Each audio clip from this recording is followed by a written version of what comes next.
Bienvenue dans cette nouvelle vidéo sur le premier chapitre du thème 2, création, rupture et continuité. Ce chapitre pose la question du positionnement de l'artiste qui crée par rapport à des modèles, notamment des modèles hérités du passé. Créer consiste-t-il à rompre avec les modèles ou à les prolonger? Peut-on créer à la fois dans la rupture et dans la continuité? Comme ce chapitre est difficile, il faut en passer par une phase un peu théorique avant de passer à des exemples littéraires et artistiques. Commençons par un point historique. Un peu d'étymologie peut nous aider à y voir plus clair. Les mots artiste et artisan ont une même étymologie, et pendant des millénaires, il n'y a pas eu de distinction entre l'art et l'artisanat. Ars en latin signifie habileté, savoir-faire, talent technique, dextérité. Ars voulait aussi dire métier, profession. L'artisan et l'artiste sont donc étymologiquement ceux qui mettent leur habileté et leur savoir-faire technique au service d'autrui. On observe d'ailleurs le même phénomène pour le mot « œuvre », qui vient du latin « opera » et qui signifie « objet fabriqué »,« ouvrage »,« travail »,« activité ». On a gardé par exemple les expressions « main-d'œuvre », littéralement « les mains qui travaillent ». Donc à l'origine, l'art est la production manuelle d'objets fabriqués grâce à une compétence technique. Ce n'est qu'au XVIe siècle que l'on va commencer à distinguer l'artiste de l'artisan. À la différence de l'artisan qui reproduit en série des objets selon un savoir-faire traditionnel hérité du passé, l'artiste devient celui qui crée des œuvres uniques, inédites, singulières, sans fonction utilitaire autre que le plaisir esthétique et émotionnel qu'elles procurent. Pourtant, jusqu'au XVIIe siècle, la capacité d'innovation des artistes n'est pas incompatible avec l'imitation, ou pour le dire autrement, la rupture se fait dans la continuité. En effet, les artistes de la Renaissance, XVIe siècle, ou du classicisme, XVIIe siècle, aspiraient à imiter les modèles antiques. On parle d'imitatio en latin. On réécrit les mythes, on reprend les intrigues du théâtre grec, on imite le style des poètes latins. Par exemple, le poète Ronsard s'inspire dans ses odes des poètes antiques Pindare, Horace, Virgile. Molière réécrit la pièce de Plaute La Marmite dans sa comédie L'Avare. La Fontaine réécrit et versifie les fables d'Ésope, de Phèdre, de Terence. Racine et Corneille reprennent dans leurs tragédies les grandes figures de l'histoire gréco-romaine, des mythes antiques, voire des pièces antiques. La peinture de la Renaissance et du classicisme, elle aussi, s'inspire des grandes scènes bibliques ou mythologiques. Bref, à cette époque, imiter et réécrire des œuvres antérieures et respecter les modèles traditionnels ne pose aucun problème. C'est même cette capacité de l'artiste à mettre au goût du jour par la forme, à moderniser une œuvre déjà connue du public, qui donne sa valeur à l'œuvre et témoigne du talent de l'artiste. D'ailleurs, ce n'est pas pour rien que dans la mythologie grecque, les muses, déesses des arts, sont les filles de Mnémosyne, la déesse de la mémoire. On conçoit à cette époque l'art comme une continuité mémorielle avec les œuvres du passé et avec la tradition. C'est justement à la fin du XVIIe siècle que cette pratique de l'imitatio va être remise en question avec la querelle des anciens et des modernes. La querelle des anciens et des modernes correspond à une série de polémiques littéraires et idéologiques qui courent tout au long du XVIIe siècle. Le camp des classiques, mené par Boileau, défend l'héritage de l'Antiquité. Selon les classiques, la valeur d'une œuvre se mesure à sa postérité. Les œuvres antiques ont traversé les siècles, ce qui montre que ce sont des chefs-d'œuvre universels et inégalables qu'il faut imiter humblement. Racine, La Fontaine, Fénelon et La Bruyère partagent cette position.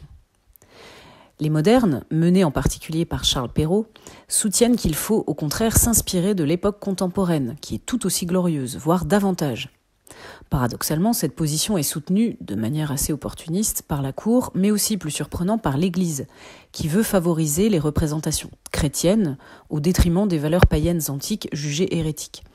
Cette querelle va être le point de départ d'une nouvelle conception de la création artistique dont la valeur résidera dans l'innovation, l'originalité, la capacité à refléter l'ère du temps, et non plus dans l'imitation ou la réécriture des œuvres du passé. Or, l'idée que la création artistique doit rompre avec les modèles du passé est finalement une vision moderne. Mais qu'est-ce que la modernité?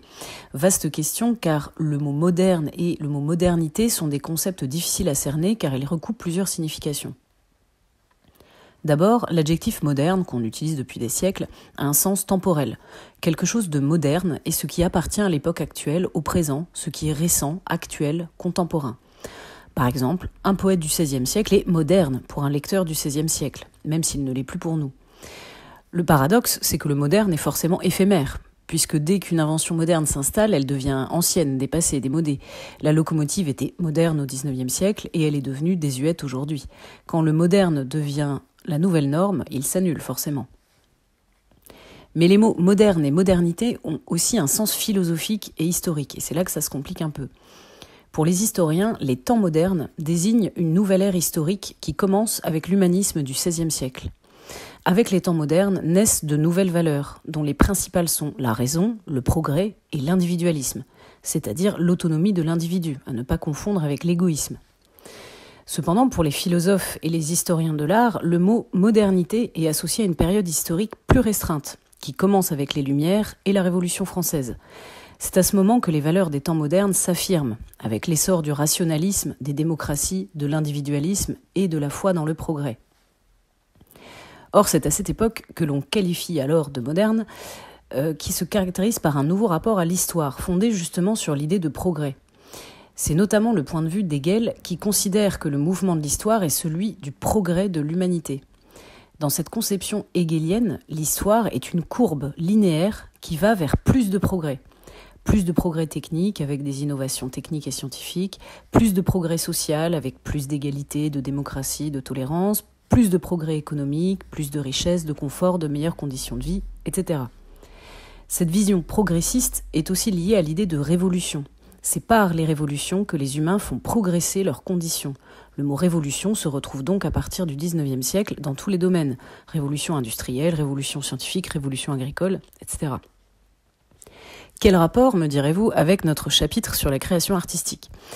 Eh bien, dans cette nouvelle vision du monde moderne, c'est-à-dire à partir du XIXe siècle, on considère aussi que l'art progresse et s'améliore, que l'art du présent est un progrès par rapport à l'art du passé. Il en résulte que les artistes considèrent que pour améliorer l'art, il faut rompre avec les modèles du passé sur le modèle de la révolution, proposer des formes nouvelles, originales, inédites. Le mot moderne prend donc un troisième sens plus moral. Ce qui est moderne est meilleur, plus évolué, et le contraire du moderne devient péjoratif, archaïque, démodé, arriéré, obsolète, périmé.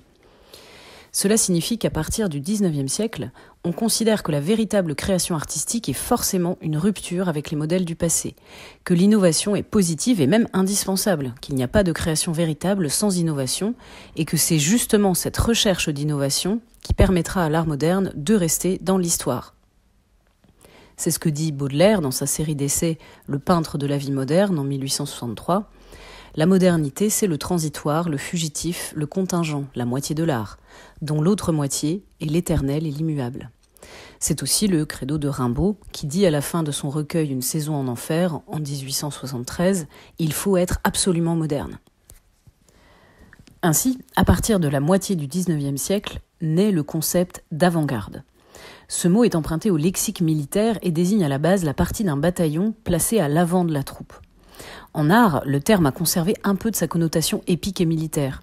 Les avant-gardistes sont ceux qui ont assez de courage pour être à l'avant-poste, ceux qui prennent des risques pour combattre les anciens modèles. Les avant-gardistes sont en somme les nouveaux révolutionnaires qui combattent contre l'ordre bourgeois, se rassemblent en groupe et en école et produisent des manifestes. Une avant-garde désigne donc un courant artistique qui cherche l'innovation, l'expérimentation et qui donne le sentiment d'être en avance sur son temps. C'est surtout au début du XXe siècle qu'explosent dans toute l'Europe de très nombreuses avant-gardes artistiques qui concernent d'ailleurs tous les arts, le cinéma, la peinture, la littérature, et qui se succèdent à un rythme très rapide. Il suffit de regarder en 30 ans le nombre de mouvements d'avant-garde qui sont nés à la même période. Le fauvisme, l'expressionnisme, le cubisme, le futurisme, le dadaïsme, le bohos, le suprématisme, le constructivisme, le surréalisme.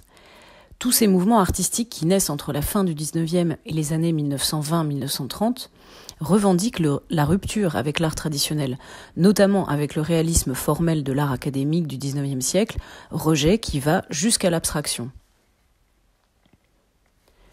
En littérature, c'est surtout en poésie que naissent des expérimentations avant-gardistes au début du XXe siècle.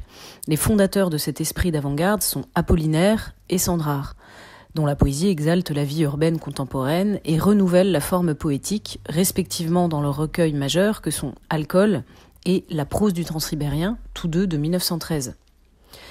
Mais on peut aussi penser aux poèmes dadaïstes ou aux œuvres des surréalistes, comme celles de Desnos, Éluard, Breton, qui ont cherché à introduire les forces de l'inconscient et du rêve dans la représentation fantasmée du réel. Cette veine onirique se retrouve aussi un peu plus tard chez Boris Vian, par exemple dans L'écume des jours, l'histoire d'amour de Colin et Chloé, qui se déroule dans un monde fantaisiste et un peu déroutant, où Colin, le matin par exemple, se taille les paupières en biseau ou coupe-ongles, et où Chloé est malade parce qu'elle a un nénuphar qui pousse dans ses poumons. Après la Seconde Guerre mondiale, les avant-gardes se poursuivent sur un mode peut-être un peu plus pessimiste, car les avant-gardes sont paradoxalement prisonnières de leur fonctionnement révolutionnaire. S'il faut perpétuellement innover et expérimenter, les artistes doivent aller toujours plus loin dans la déconstruction des modèles. Il en résulte des œuvres qui vont à rebours de leur code générique traditionnel. Par exemple, le nouveau roman, représenté par Butor, Robbe-Grillet, Sarraute, rejette tous les codes traditionnels du roman et déclare la mort du personnage. C'est le début de L'ère du soupçon, du nom d'un essai de Nathalie Sarraute de 1956. L'intrigue est décousue et fragmentée, les personnages sont présentés comme des créatures artificielles, le narrateur n'est plus fiable et peut mentir ou manipuler, l'illusion et l'identification du lecteur deviennent impossibles. Comme le dit Ricardou, le récit n'est plus l'écriture d'une aventure, mais l'aventure d'une écriture. Par exemple, L'emploi du temps de Butor est une sorte de parodie de roman policier écrit sous la forme du journal intime rétrospectif de Jacques Revel, qui enquête sur un meurtre dont on n'est pas sûr qu'il ait eu lieu, et qui entraîne le lecteur dans des strates temporelles brouillées où on finit par remettre en doute la fiabilité du narrateur, dont d'ailleurs on ne sait pas grand-chose. Les choix d'écriture du nouveau roman peuvent donc dérouter, surprendre, brouiller la compréhension, comme par exemple les nouvelles de tropisme de Nathalie Sarraute, écrites selon la technique du flux de conscience qui apparaît au début du XXe siècle dans les romans de Woolf ou de Joyce. C'est aussi le cas au théâtre, avec le théâtre de l'absurde de Beckett et Ionesco, qui mettent en scène des personnages étranges, grotesques, souvent assez mécanisés. Par exemple, dans la pièce de Beckett En attendant Godot, les deux anti-héros, Vladimir et Estragon, ne font qu'attendre en vain la venue d'un mystérieux Godot qui ne vient jamais. Cette volonté avant-gardiste de rompre avec les codes peut aller jusqu'à la remise en question de l'art lui-même, tel le morceau de John Cage, 4 minutes 33, qui est en réalité 4 minutes 33 de silence. On peut penser aussi au monochrome, par exemple chez Yves Klein, qui crée le fameux bleu Klein, et qui s'intéresse à la pure sensorialité de la couleur. Ainsi, l'expérimentation peut parfois pousser l'art jusqu'à des limites au-delà desquelles il risque de s'annihiler. Cependant, parallèlement, la création artistique se renouvelle aussi par la modernisation des codes traditionnels. La rupture peut donc aussi se jouer dans la continuité. Comme le dit Valérie, rien de plus original, rien de plus soi que de se nourrir des autres, mais il faut les digérer. Le lion est fait de moutons assimilés. Au début du XXe siècle, on voit par exemple s'épanouir un théâtre tragique qui renouvelle la tragédie antique et classique et qui reprend les mythes de l'Antiquité, permettant d'interroger des questions contemporaines, comme la montée des totalitarismes ou la Seconde Guerre mondiale. Giraudoux reprend les mythes d'Électre ou d'Amphitryon, et dans La guerre de Troie n'aura pas lieu, il reprend les personnages de la guerre de Troie, qui cherchent à éviter la guerre mais sans succès. Anouilh avec sa pièce Antigone, Cocteau avec ses pièces Orphée ou La machine infernale, Sartre avec les Troyennes, montrent bien la vitalité des mythes qui ont encore des leçons à donner aux spectateurs du XXe siècle. Le roman lui aussi se renouvelle sans rompre totalement avec la tradition.